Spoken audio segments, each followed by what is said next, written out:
You're listening to Learning Leader Spotlight, interviews with corporate L&D leaders. On each episode, we sit down with key industry experts to discover more about what's happening in the world of learning and development, from current trends and insights to the most valuable lessons learned along the way.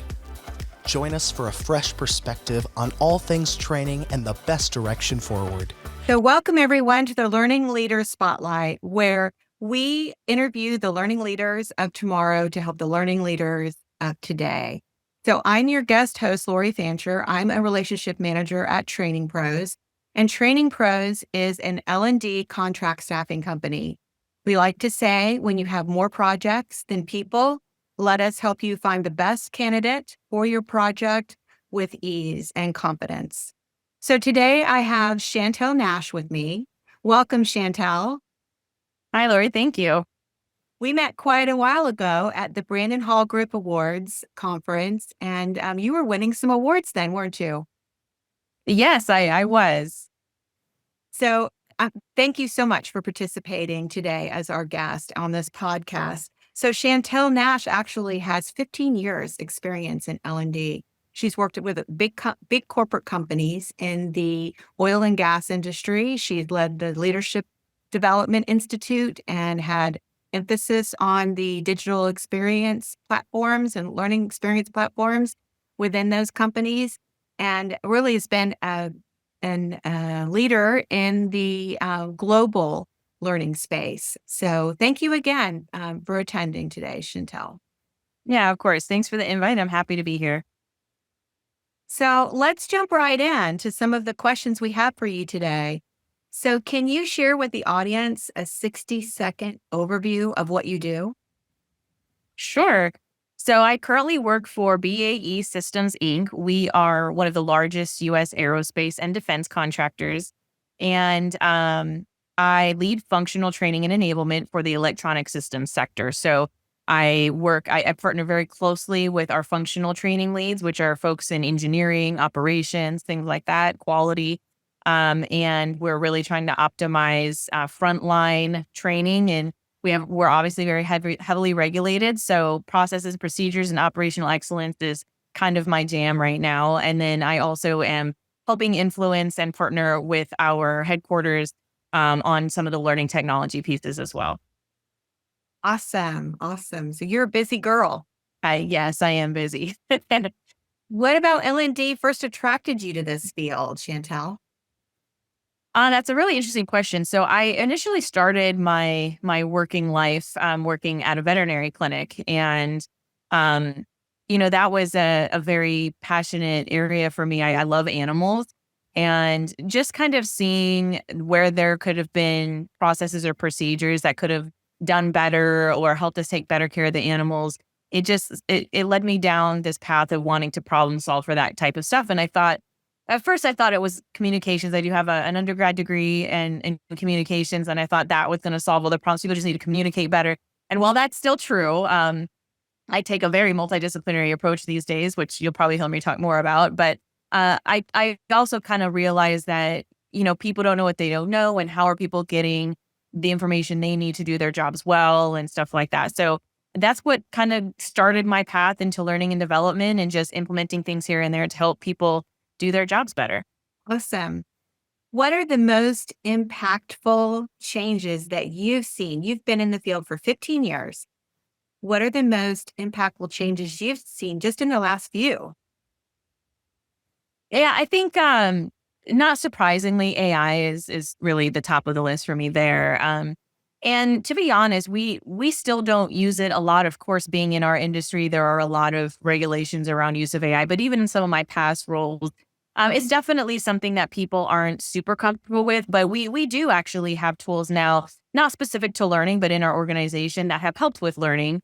Just use an LLM that we can put in prompts to and just help us get some information to help planning for a learning program, for example. So that is, I think it's really been around for a while, but I think it's really accelerated at a pace in the past few years. And I know I know there are a lot of companies using it for learning in very innovative ways. So that's probably the thing that's had the biggest impact most recently. Okay, so where do you see this all going? I mean, what do you foresee in the next 5 to 10 years, given the rapid change that we've seen just in the last few? Right.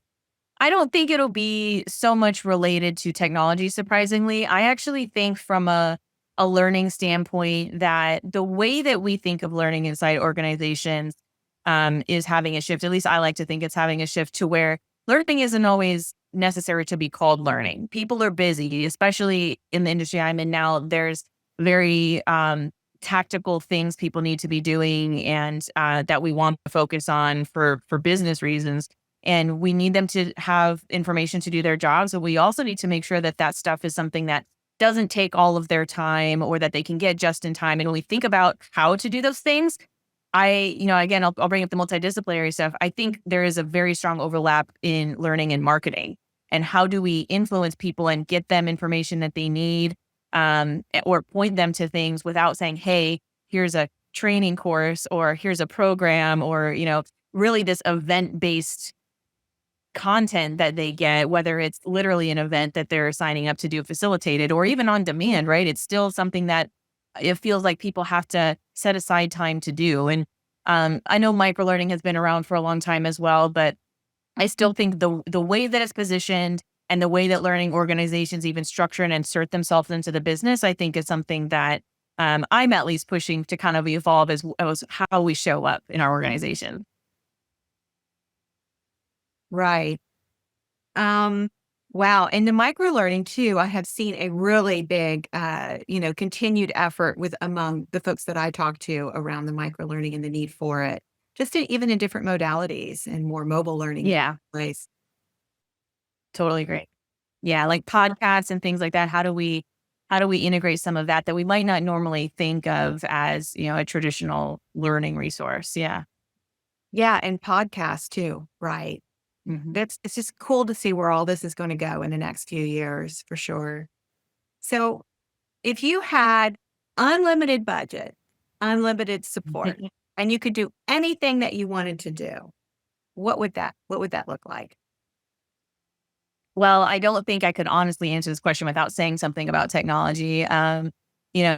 Anything that we do technology wise, we of course want to be meaningful for the business, but the reality is there's also a lot of cost and technology alone. I totally understand that doesn't just solve your problems magically, but it does help with a lot of things. And I think if you're aware of that and you have the right change management approaches and things like that, it absolutely can be helpful to have technology, even in some cases where it is just an enabler versus having a direct business impact.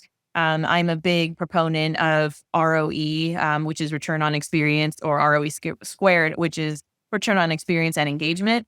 And those things are a little bit harder to have a direct to calculate and show, hey, here's the direct business savings we're getting, or cost reductions and things like that. But I do think there are a lot of other ways that you can track metrics against that and show value in that often is just lower in the stack when you're talking about making business cases and are you going to get the investment for those things. So if I had unlimited, funds, I know I would still be held to making sure that we're not just doing things for fun, but at the same time, I think I would definitely add a lot more to our tech stack if I could just do whatever I wanted. So when you're thinking about your plans for the future, and let's say they all do become, you realize all of them. When you look at your teams and you think about the L&D teams in general, what do you think are going to be the hardest skills to find, and are the roles going to look different going forward? I absolutely do think they will. I think the biggest thing that I struggle with, which I'm probably biased because of my personal experience, but I do see how useful it is to have that multidisciplinary skill set, whether it's communications, marketing, change management, and the learning pieces of this, the digital product management pieces of this. So what I find a little difficult is how do you find people that are kind of that, there's like an M-shaped leader, right? So you have deep experience in several different areas. And I really call it like like my M, I want it to go like for a while, a very long wave. And so, yeah, I think just by nature of how, we are expected to specialize in something specific when we go to school and things like that. I think you have to be pretty intentional or just have that right, fortune to have those experiences like I have where you can get fairly deep experience. I'm not an expert in all of these things by any means, but I know quite a bit to see how they connect to each other. And I think finding other people who can come on the team and understand all those different disciplines the same way that you do, or that is required for the organization to perform at that high level. That's where sometimes I see a need for, and where I think with the changing nature of work and kind of the skills based and gig based stuff, I think we'll get there in the future. But that's something that I've noticed, specifically when you look at learning too. It's a very specific field in some ways. Your instructional design principles and things like that. So I'd like to see that expand a little bit to look at some of the skills that L&D professionals could use a bit more broadly. I love how you link it to marketing. I mean, I know that is also a key skill that all L&D professionals need. And thank you so much for sharing that. So if you think about the industry news, and so we can go get industry news from all different places, right? And it's important for us to know that if we're in L&D, where do you go for your information that helps you in your role?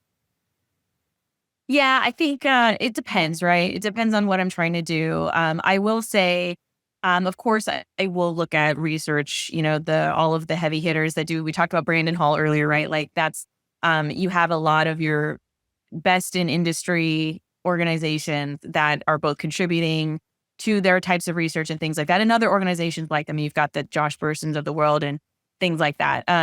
I will also say, though, because of the multidisciplinary focus that I tend to have, I'm just really big on being a self-directed learner and Googling and whatever that comes up. I do tend to prefer sometimes some of the more social channels like LinkedIn, of course, just because you have access to all different kinds of people in a network. And there's very few things in life, I think, that are really black and white. And so I like to challenge assumptions, and even if there's one way of doing things, even if I prefer it that way, what are other ways of doing that? What do other people feel are challenges related to that? And just really constantly getting new information, and not that I don't ever like land on anything, but it's really more of a truly continual experience to check my assumptions. If there's something I don't know, I'm going to go and just Google it and see whether it's a YouTube video or maybe it's another community. I will go to specific communities I'm aware of on certain topics as well. But it's really a mixed bag for me, depending on what I'm trying to get at. Okay, well, that's interesting. I love that you try a variety of different sources to understand based on your question and where you're at and what you're trying to do with your team. If you were to recommend the one book, like one place, one source for a new person coming into the L&D field, what would be that one book that you would recommend that they would have to read coming in new to the L&D space? Wow, that's that is a very hard question, but I did have something in mind coming into this that I think maybe a little bit different angle to it, but for me, I thought it was very useful. It's not a L&D specific book, but again, there's lots of different inputs to L&D. But I'm going to recommend Quiet by Susan Cain. So this is the subtitle is The Power of Introverts in a World That Can't Stop Talking. That might seem a little harsh, but this came out, years ago, but I loved it because I do consider myself an introvert. A lot of people who know me, especially in the working world, are like flabbergasted when they hear me say that because I'm not soft spoken. I am pretty direct. I'm not shy, but it helps me understand. This book helped me understand myself and be able to explain that to others, and then also I think better understand others. And I think that is such a huge thing again in our space and how we have to influence the business. I think really understanding how we can connect better with people is a huge part of that. That just opens up the door to connecting people in the organization together, having more influence when you're trying to roll out, initiatives for learning.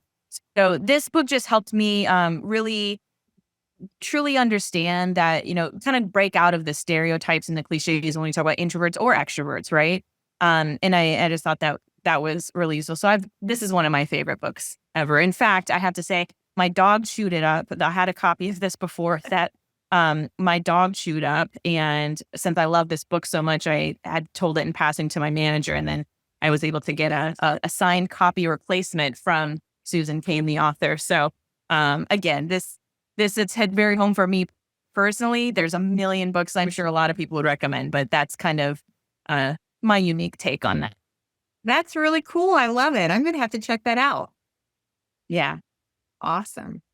Thank you for sharing that. of course. So, Chantelle, thank you so much for attending as our guest today. We really appreciate it. Oh, of course. I was happy to be here. Glad to be a part of the conversation. Awesome. So, in order to express our sincere thanks for your participation on the podcast, I want to let you know that we are going to plant 5 trees in your name.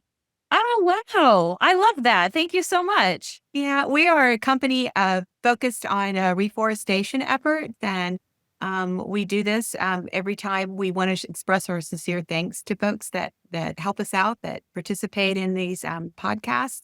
And so far, we have planted over 3,500 trees. Wow. I love that. That's really great. Thank you. So thank you so much again for being our guest. And thank you, everyone, for listening and tuning in to this episode of the Learning Leader Spotlight.